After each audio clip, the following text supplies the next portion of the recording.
Bien, vamos a llegar ahora al reino en lenguaje apocalíptico. Solo quería aclarar que en una de las visuales anteriores decía Cristo como segador con C, es Cristo como segador con S, porque como segador es para cegar a la gente, no para cegar. Si puedo decir algo en mi defensa, yo no fui que preparé la visual, pero bueno. Ok, pero de todas maneras, un error gramatical lo comete cualquiera, y hasta 500. Ok, ¿cómo debe ser interpretado adecuadamente el lenguaje apocalíptico?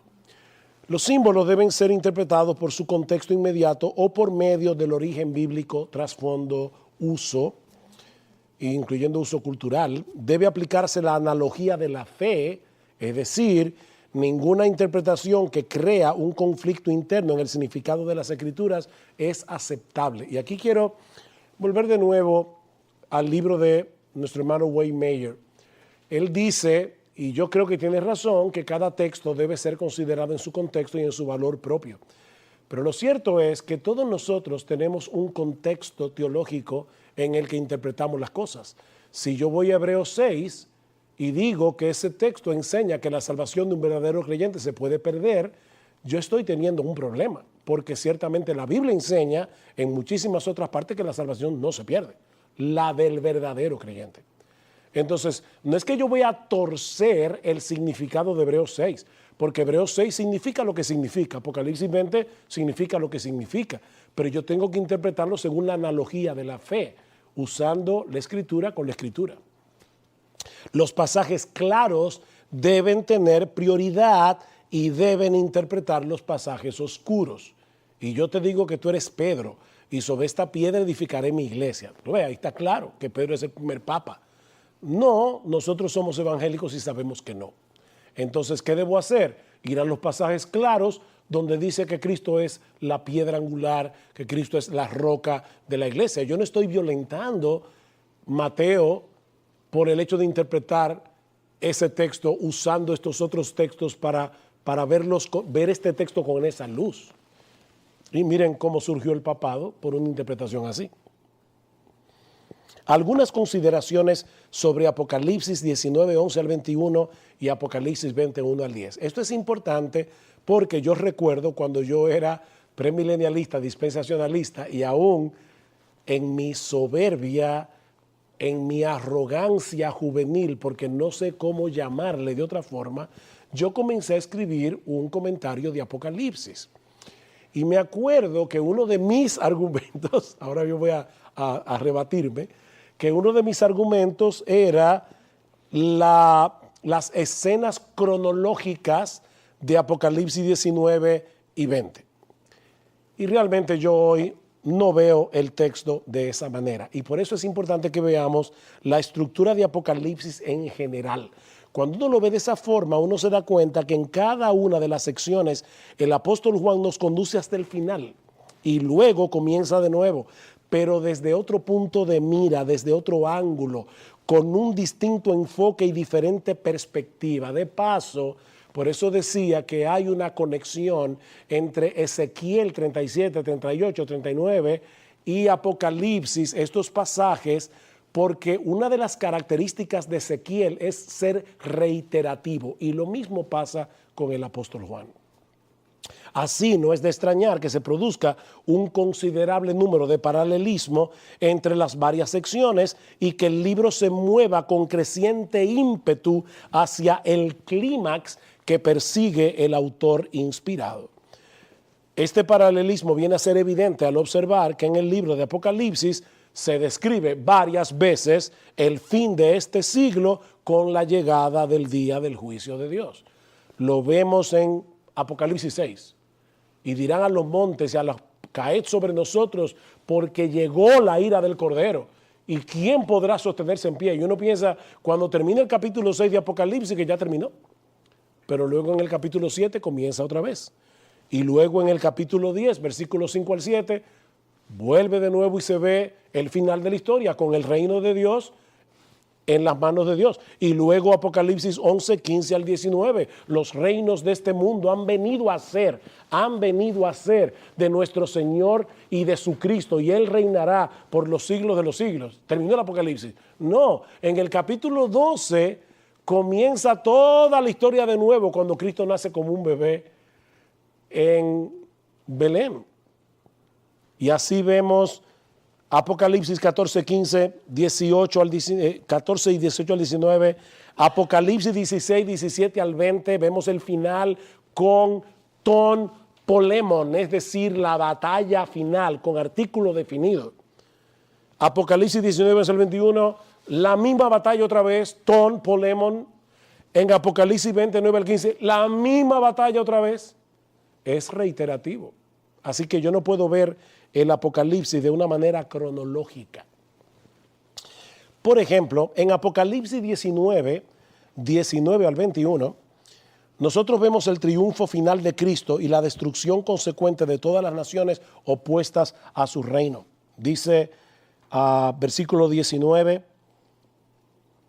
y vi a la bestia y a los reyes de la tierra y a sus ejércitos reunidos para guerrear contra el que montaba el caballo y contra su ejército. Y la bestia fue apresada y con ella el falso profeta que había hecho delante de ella las señales con las cuales había engañado a los que recibieron la marca de la bestia y habían adorado la imagen. Estos dos fueron lanzados vivos dentro de un lago de fuego que arde con azufre, y los demás fueron muertos con la espada que salía de la boca del que montaba el caballo, y todas las aves se saciaron de las carnes de ellos. Aquí vemos todos los reyes de la tierra peleando contra el Cordero. ¿Y qué vemos en Apocalipsis 20? La misma guerra otra vez. Dice en el versículo 3 que Satanás engaña a las naciones, y de vuelta vemos de nuevo la batalla. La misma batalla que se describe en el capítulo anterior. Dice en 28, dice de nuevo, cuando los 1000 años se cumplan, Satanás será suelto de su prisión y saldrá a engañar a las naciones que están en los 4 ángulos de la tierra, Gog y Magog, a fin de reunirlos para la batalla. Otra vez, el número de los cuales es como la arena del mar. Y no fueron destruidos en el capítulo 19. ¿Cómo es que hay otra batalla de nuevo? Bueno, porque es la misma batalla. Es la misma batalla de Apocalipsis 16, 14. Vayan conmigo allí, por favor. Apocalipsis 16, 14, dice, pues son espíritus de demonios que hacen señales y van a los reyes de la tierra en todo el mundo para reunirnos a la batalla de aquel gran día del Dios Todopoderoso. Esta no es cualquier batalla, esta es la gran batalla, ton polemon, la misma expresión griega. Así que nosotros tenemos la misma guerra en el capítulo 16, la misma guerra en el capítulo 19, la misma guerra en el capítulo 20. Y en los 3 textos se nos dice que son todos los reyes de la tierra. ¿Cómo se explica eso? Porque está hablando de lo mismo. Es la misma escena desde diversos puntos de mira, no es cronológico. En Apocalipsis 15:1 se indica que el derramamiento de las 7 copas de la ira traerá consigo la consumación de la ira de Dios sobre los malvados. Sin embargo, sabemos que Apocalipsis no termina en el capítulo 15, en el versículo 1.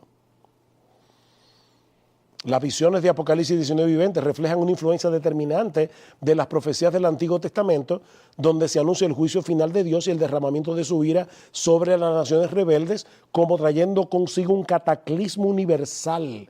Y eso lo vemos en todos los textos que están ahí. Si quieren, le pueden tomar una foto. En Apocalipsis encontramos un uso frecuente de esa misma terminología, y yo confío en que ustedes que han leído el Apocalipsis saben eso, que se usa mucha terminología de Joel, mucha terminología de Amós, y es la misma que se usa en Mateo 24. Ok. Voy a ir rápido. Apocalipsis 20, Satanás es atado. ¿Cuándo fue atado Satanás? Bueno, Mateo 12, que ya lo leímos, así que para ahorrar tiempo y dar tiempo al tiempo de preguntas y respuestas, valga la redundancia, vimos claramente cómo dice Cristo, cómo podemos saquear la casa del hombre fuerte si primero no lo atamos.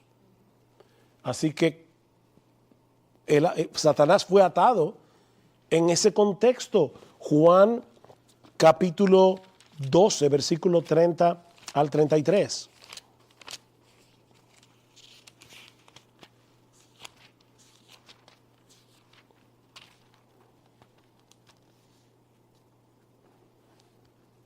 Dice, no ha venido esta voz por causa mía, sino por causa de vosotros. Ahora es el juicio de este mundo. Ahora el príncipe de este mundo será echado fuera.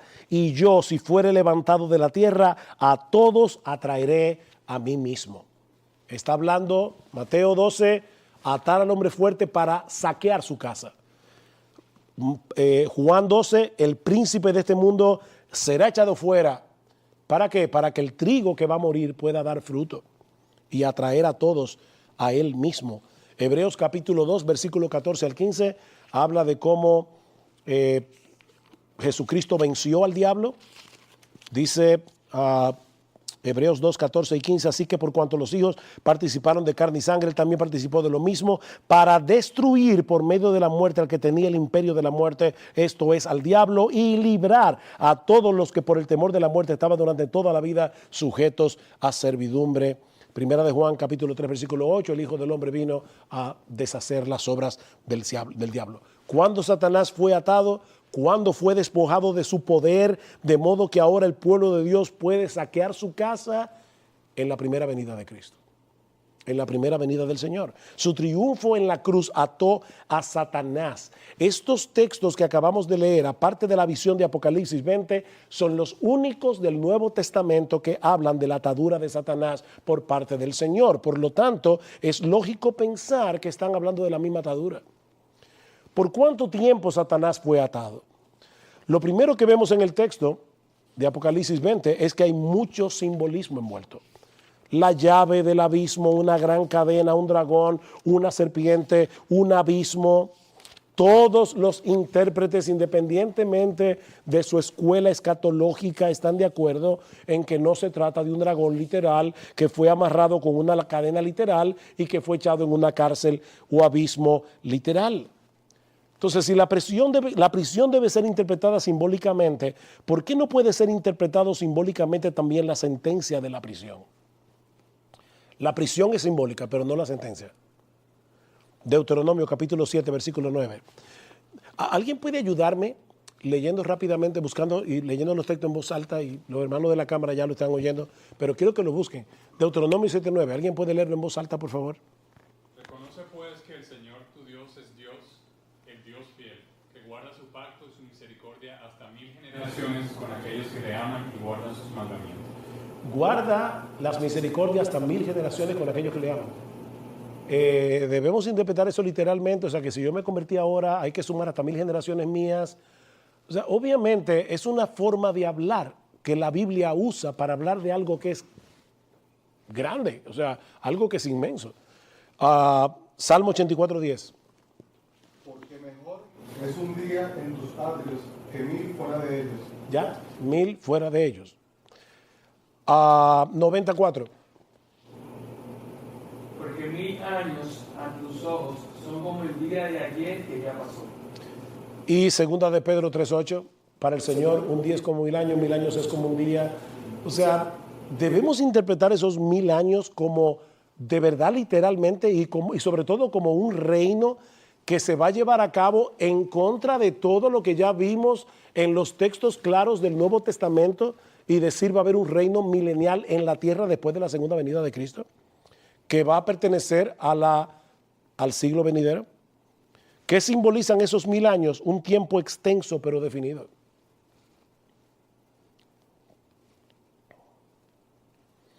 ¿Con qué propósito fue atado Satanás? Dice, lo encerró y puso su sello sobre él para que no engañara más a las naciones hasta que fuesen cumplidos los 1000 años, para que no engañara más a las naciones, para que nosotros podamos llevar a cabo la obra misionera. ¿Alguien puede leer, por favor, rápidamente Hechos 14, 14 al 16 y Hechos 17, 30? Por favor, sean ágiles. Ya saben que voy a estar pidiendo que lean los textos para avanzar y dar tiempo a preguntas y respuestas. Jacobo. Pero cuando lo oyeron los apóstoles Bernabé y Pablo, rasgaron sus ropas y se lanzaron en medio de la multitud gritando y diciendo, varones, ¿por qué hacéis estas cosas? Nosotros también somos hombres de igual naturaleza que vosotros, les anunciamos el Evangelio para que os volváis de estas cosas vanas a un Dios vivo, que hizo el cielo, la tierra, el mar y todo lo que en él hay, el cual en las generaciones pasadas permitió que todas las naciones siguieran sus propios caminos. En las generaciones pasadas Él permitió que las naciones siguieran sus propios caminos. Pero cuando Cristo murió en la cruz, algo cambió. Cuando Cristo murió en la cruz, a Satanás se le va a impedir, y se le ha impedido, que Él detenga el avance del reino de Dios. Es en ese sentido que Satanás está atado. Porque a veces los premilenialistas nos dicen, wow, si Satanás está atado como está el mundo, ¿qué sería si estuviera suelto? No, es que un león con una cadena larga puede hacer mucho daño. El punto es, él está atado con un propósito, y es para no engañar más a las naciones hasta que este tiempo de conquista se cumpla. Es con un propósito muy particular que él fue atado. ¿Y Hechos 17:30? Habiendo pasado por alto los tiempos de esta ignorancia, ahora manda a todos los hombres en todo lugar que se arrepientan. Habiendo pasado por alto los tiempos de esta ignorancia, ahora deben arrepentirse. Con la llegada de Cristo y la expansión del Evangelio, esas naciones que antes estaban a merced de Satanás, ahora han recibido luz, y Satanás ha sido restringido para que no pueda impedir el avance de esa luz en el mundo. Mateo 4, 12 al 16 habla de cómo esa luz sale hacia Galilea, y dice, así se cumple que la luz del Evangelio iba a resplandecer. Para no leer el texto, pero ya lo tienen ahí. Satanás está tratando por todos los medios de acabar con la iglesia, de detener su avance. El hecho de estar atado no quiere decir que esté completamente anulado. Un león atado puede hacer daño aún, solo que su radio de acción ha sido limitado al alcance de la cadena. Satanás continúa atacando a la iglesia, pero no ha podido detenerla a pesar de su poder. ¿Por qué? Porque está atado. Es que Cristo no va a permitir que eso pase. No va a permitirlo. Esta enseñanza tiene que haber sido de gran consolación para los cristianos en el tiempo de Juan. Ellos están siendo perseguidos. El pensar que va a haber un milenio, no se sabe en cuándo, no iba a ser de tanta consolación como saber, mis hijos sigan predicando el evangelio del reino, que de paso me da mucha pena que las personas que estudian Apocalipsis pierden el evangelio en Apocalipsis. Cuando el evangelio es claramente enseñado en Apocalipsis, nos perdemos en tanto los detalles, viendo lo del anticristo y viendo el ataque de no sé qué, y viendo que perdemos de vista a Cristo y su evangelio en Apocalipsis. Juan estaba padeciendo por causa de la fiera persecución del Imperio Romano, y el Apocalipsis fue escrito para darle una perspectiva consoladora de las cosas que estaban ocurriendo. Pero si interpretamos Apocalipsis como muchos lo interpretan hoy, ¿en qué sentido podemos ver este libro como un consuelo para la iglesia? De manera que estos 1000 años coinciden con el periodo de siembra y de conquista que encontramos en Mateo 13 y 1 Corintios 15, 20 al 28. El reino milenial en el cielo. ¿Dónde toma lugar este reino milenial? Varios detalles de nuestro texto nos llevan en la conclusión de que este reino toma lugar en el cielo, no en la tierra. En primer lugar, porque en estos momentos Cristo está en el cielo y los santos de los que habla el texto están reinando con él. Versículo 6. Dice, bienaventurado y santo el que tiene parte en la primera resurrección. La segunda muerte no tiene potestad sobre esto, sino que serán sacerdotes de Dios y de Cristo y reinarán con él 1000 años. O sea que son personas que están reinando con él por esos 1000 años. ¿Dónde toma lugar? En segundo lugar, porque Juan nos dice que vio tronos. Y la pregunta es, ¿y dónde están esos tronos? Bueno, es interesante que la palabra trono aparece 47 veces en el libro de Apocalipsis. Todas las veces en el cielo, excepto 3 veces para hablar del trono de Satanás en la tierra. Así que aquí tenemos tronos, y en todo el libro de Apocalipsis, consistentemente, esos tronos están en el cielo, menos en Apocalipsis 20 que está en la tierra. Pero el problema es que si somos contextuales e interpretamos el trono, el único trono que está en la tierra en Apocalipsis es el del diablo, no el de Cristo. En tercer lugar, noten quiénes se sentaron en esos tronos. Versículo 4. y vi tronos y se sentaron sobre ellos los que recibieron facultad de juzgar, y vi las almas de los decapitados por causa del testimonio de Jesús y por la palabra de Dios, los que no habían adorado a la bestia en su imagen y que no recibieron la marca en sus frentes ni en sus manos, y vivieron y reinaron con Cristo 1000 años. ¿Quiénes son ellos? Las almas que aparecen en Apocalipsis capítulo 6, versículo 9, que los habla de que son decapitados, fueron decapitados, son martirizados, son hermanos que han muerto. Y la gran esperanza para estos creyentes de Asia Menor en el primer siglo era: aunque les corten la cabeza, ustedes van a reinar con Cristo en el reino de los cielos, sentados en su trono juntamente con Él. Eso sí es una esperanza. Entonces, ¿dónde está ocurriendo ese milenio? En el cielo. No es que va a pasar aquí en la tierra. Y los que reinan con Él son los que fueron decapitados. Juan los describe como martirizados, como los que no habían adorado a la bestia en su imagen y que no recibieron la marca en sus frentes ni en sus manos. Por supuesto, algunos pensarán, pero el anticristo viene después. Muchos anticristos han salido por el mundo y aquí tendríamos entonces que interpretar quién es la bestia y quién es el falso profeta. Pero yo no me voy a meter ahí, obviamente. Para poder entender la expresión la marca de la bestia, es preciso recordar que no solamente el ganado, sino también los esclavos eran señalados o marcados. Aquella marca significa, este esclavo en particular es la propiedad o el siervo de este amo. Muy pronto la expresión recibir la marca de alguien empezó a significar pertenecer a alguien, servir o adorar a alguien. Por eso dice que los 144,000 estaban sellados por el Cordero, porque esos le pertenecen al Cordero. Los otros le pertenecen al diablo, y le pertenecen al diablo voluntariamente. Y lo digo por si acaso para aquellos que tienen miedo por la vacuna y toda la cosa. Una cosa no tiene nada que ver con la otra.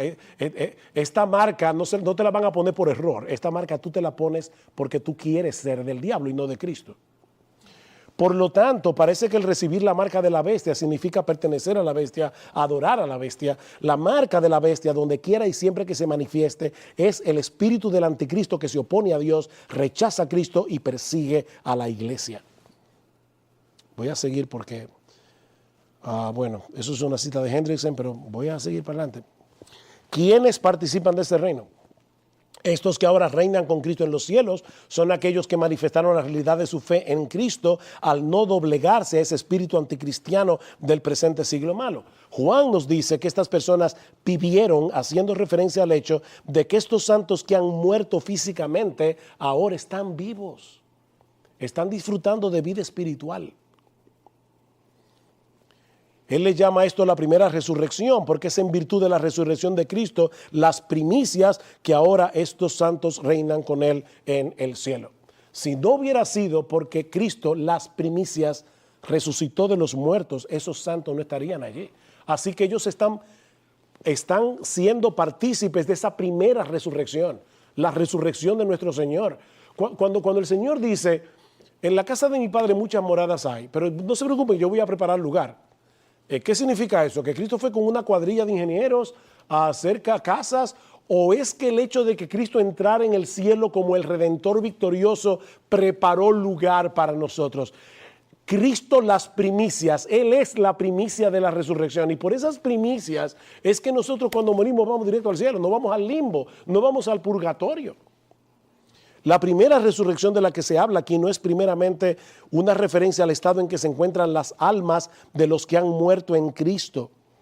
Aunque están vivos en estos momentos y reinando con Cristo, esperan la segunda resurrección cuando sus cuerpos sean levantados de la tumba y ya no estén en alma únicamente, sino en alma y en cuerpo.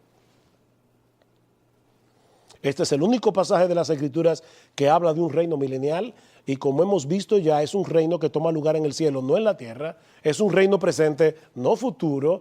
Los que mueren en Cristo parten de inmediato en alma a la presencia del Señor, las cuales son perfeccionadas y permanecen reinando con Él hasta que llegue el momento de la resurrección de su cuerpo. Es esa escena la que Juan está contemplando aquí para su propio consuelo y el consuelo de los demás creyentes. Esta escena debe servir de consuelo a todos los creyentes en Cristo.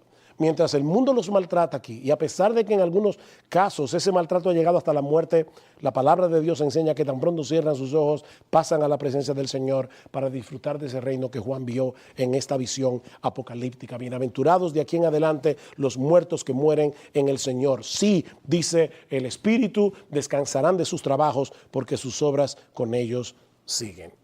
Y con esto yo concluyo. No me voy a meter en Romanos 11, obviamente. Hermanos, yo decía al principio de esta clase, yo no pretendo, no soy utópico, iluso, de pensar que una clase como esta va a hacer que algunos cambien de postura. Si pasa, bueno, es mi deseo porque eso es lo que yo creo. Pero por lo menos yo creo que esta clase ha demostrado, espero que haya demostrado, que sí existe una posible interpretación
de Apocalipsis 20 que encaja con lo que el resto del Nuevo Testamento enseña acerca del reino de Dios, y por lo tanto yo te animaría a ti que estás viendo esta clase a que estudies ese tema más profundamente. Sería mi ánimo.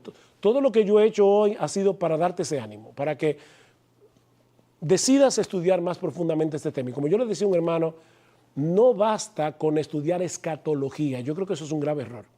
Nosotros tenemos que estudiar lo que es el dispensacionalismo versus teología del pacto, porque son dos sistemas hermenéuticos diferentes. Mis hermanos amados que están viendo esta clase, esto no se trata únicamente de escatología. Esto es un sistema hermenéutico de interpretación de toda la Biblia. Así que yo creo que es lo suficientemente importante como para dedicarle tiempo. No te quedes en la escatología. Ve más allá y compara el dispensacionalismo y la teología de pacto. Yo creo que eso es más importante todavía que solo quedarse en la